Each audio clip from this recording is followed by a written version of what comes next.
Hey everybody, Barry here again. More transfer case stuff. I finally got the transfer case I was looking for, and that's an NP149 or NV149, NVG149, they're all the same.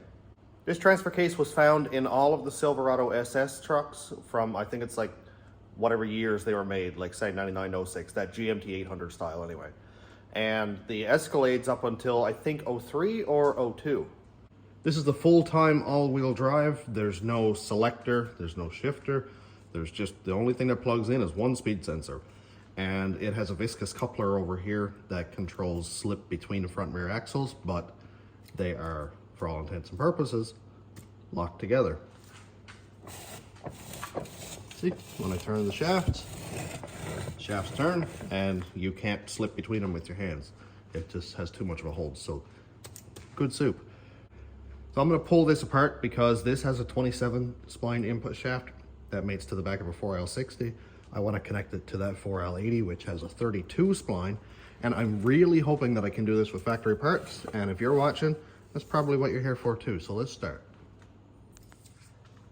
I already have the 32 spline input shaft taken out of, I think it's an NP246. It came out of a 3/4 ton Chev with a 4L80 and a 6-liter, and it had manual select shift.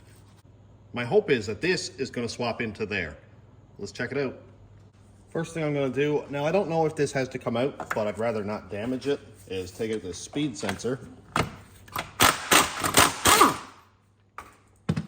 That protrudes like this far out of the case, and I don't know if it's going to interfere with something there. Next up is a whole bunch of 15mm head bolts. Now some of these cases will have Torx, some will have bolts like this. The Torx ones are especially painful.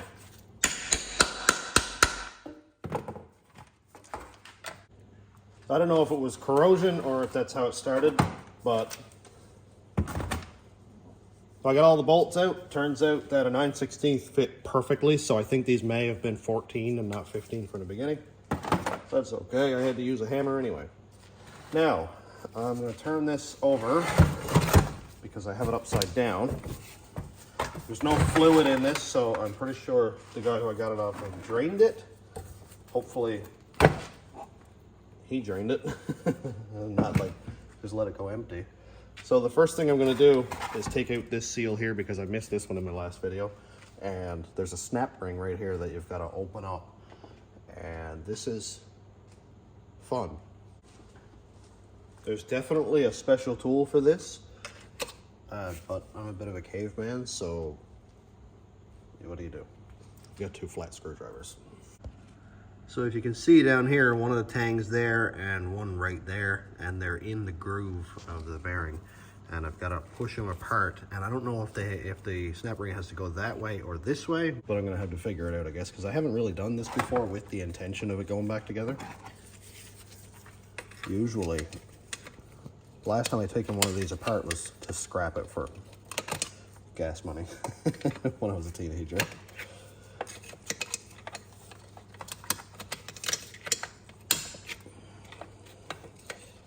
Yep, and it's just as big of a pain as I remember. Now, it has been some time since I've done this too.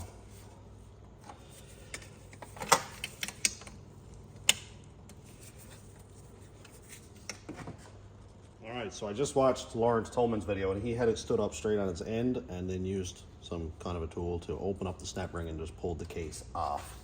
So I'm going to have to do something that resembles that. And because caveman, I have a bucket. What I have is this snap ring tool. I don't know if it's going to work because I don't know if it's going to go wide enough, but let's try it anyway. So it'll go like that. Ooh, it might actually do it. It might actually do it. Oh, I think it might have came out. Oh, look at that. Wow. And you can see the case comes out pretty much empty. There's that snap ring. And when I put it back together, I have to make sure I have that snap ring open, make sure it gets seated in the land in that bearing, and then it'll all sit together. Now this case looks kind of funny. I think this might be magnesium. I have heard somewhere that you can buy something called a case saver, which I guess is almost like an anode on a boat. and it stops the case from corroding, so I might have to look into that. I'm gonna leave this in my handy dandy workbench, and ooh, that bearing is crunchy. Now it may be because a bunch of dirt fell down inside the transfer case, but that's okay, I'll clean it all up anyway. So this thing has a pump, and I think I just uncoupled it. Oh, there we go. This thing has a pump, that's freaky. So this one has a pump. You can see right here, here's the pump, and here is a line that goes over to an inlet, which you can't really see it well, but there's a screen right there, just like a pickup tube on an engine. It's pretty cool. And I guess it pumps oil to wherever it needs to go. I assume the viscous coupler. That's pretty cool. So I need to get at the input shaft, which is down there. So all this has to come out. The problem is I'm not really sure how it comes out. Boy, there's a lot of junk in under there too. Oh, okay then. That's how that comes out. Just look at all the junk that was in under that pickup tube. Man, it almost looks like sawdust. Get rid of that. I'll clean all that out. And here is, oh, it's a magnet. Okay, so that picks up any metal before it goes up into the pickup tube. That one is pretty metallic actually. So it definitely had some wear. I don't know if this is normal wear. There's no chunks on it, so that's a good thing. It's just, you know, that real fine shavings. And now over to this side, this is the planetary. I actually had this apart, but my camera was pointed way over here and you can see it. So here is the planetary. That one's just gonna kind of come off there like that. And you can see that it's a 3 pinion. So it has 3 small gears here. And you can see there's indents for, I suppose, where they had to machine out for the 6 pinion planetary. I did read somewhere that some of these came with a 6 pinion planetary, which would be pretty sweet, but apparently it's not really that necessary because these transfer cases have been known to hold up to like 1,000 horsepower, and that's with minimal modifications or upgrades. Really, I guess it would be just like maintenance, like replace a pump if it's bad, put the shim behind the pump so it doesn't wear through the case, that kind of thing. All right, and now there's this piece.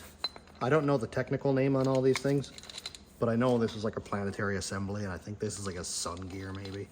And then to keep everything together, I'm just gonna pull out this big drive gear. And so everything goes back together the same. We're gonna connect these two together.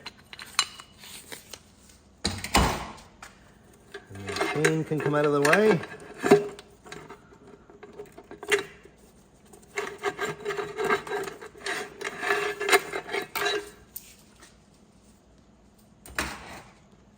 I did kind of play with the chain for a second. I don't know if it had a lot of slop in it, but if you noticed that, could you please comment and let me know, because I'm really not familiar with how tight these chains are supposed to be. I don't know how many miles on this transfer case, but it doesn't seem to be a lot. Oh, okay then. That's not how the other one came apart. All right, well, I'll make sure everything there is cleaned up very well. So I may have just broken this cage, but actually, to be honest, it looks like it's supposed to sit together in a notch anyway. Do you see that? The rest of them are just like captured in that plastic housing, but this one has like a male and a female notch. There you go, now you can see it.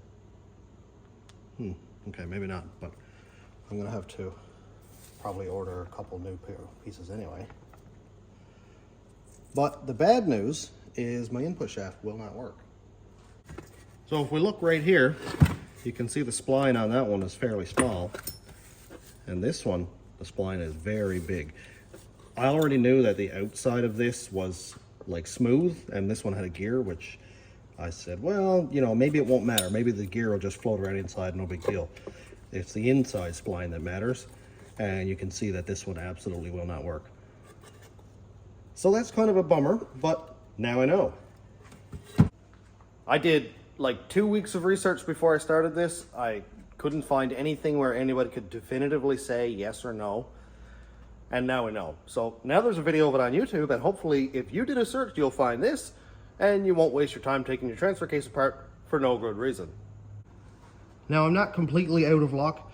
I was hoping to do this with factory parts that I had around, because GM, we all know, is Lego blocks for adults, and everything just seems to fit between every model as long as they're in that specific year range. But in this case, I think I'm gonna have to go aftermarket.